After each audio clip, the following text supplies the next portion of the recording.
কিছু কর্ম করতে গেলে অনেক আমাদেরকে ভেবে চিন্তে সে কর্ম করতে হয়।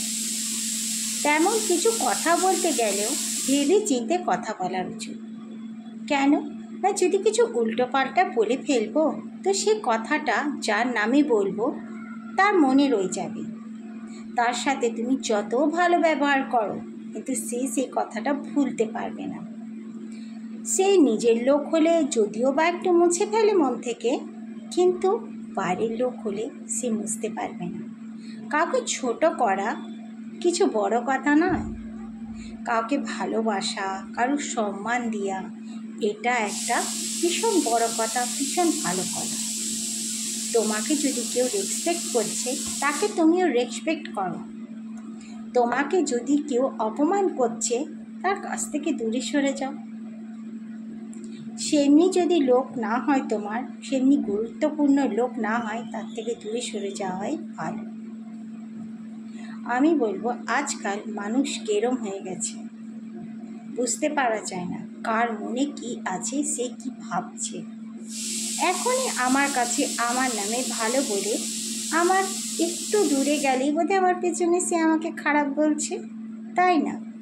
চাই আমি ওকে ভালো বলি না বলি, খারাপ বলি না বলি, তবু সে আমার জন্য ওপিনিয়নটা যদি খারাপ দেয় আমার পেছনে, তাহলে সে কোনোদিন ভালো মানুষ হতে পারে না। আর হিংসা করাটা তো একদম একটা নির্বুদ্ধি মানুষের কাজ হয়। ওই দেখো ওর কাছে এত লোক আসছে, ওই দেখো ওর কাছে এ করছে সে করছে, চারিদিকে এত হিংসা করার কি আছে? তোমার যদি নিজের কোনো কাবিলিয়ত আছে তুমি করে দেখাও না। কেন বদনাম করছো পেছনে? নিজে যে কাজটা করছো সে কাজটা যদি সে করেছে তাকে বদনাম করছো, কিন্তু নিজের বেলায় 16 আনা। বাহ, খুব ভালো কথা। আপনারা অনেকজনই ভাববেন কি এ পাগলের মতন কাকে কি বলছে, কিছু বুঝতে পারছি না। আমি সবাইকেই বলছি, সবারই ক্ষেত্রেই বলছি কি হিংসে করাটা কি ভালো? মনে করুন, আমি একটা উদাহরণ দিচ্ছি। আপনার কোনো বান্ধবী, ইয়া আপনার বান্ধবী নয়, কোনো একজন মানুষ, আপনি যে কর্মটা করছেন সেও সেই কর্মটা করছে, কিন্তু সে তা আর আগে বেড়ে গেল আপনার থেকে। তো আপনি কি তাকে হিংসা করবেন? হিংসা করে তাকে পেছনে টানতে চাইবেন? আর টানতে চাইলে কি পারবে? না, অনেক সময় পারা যায় না।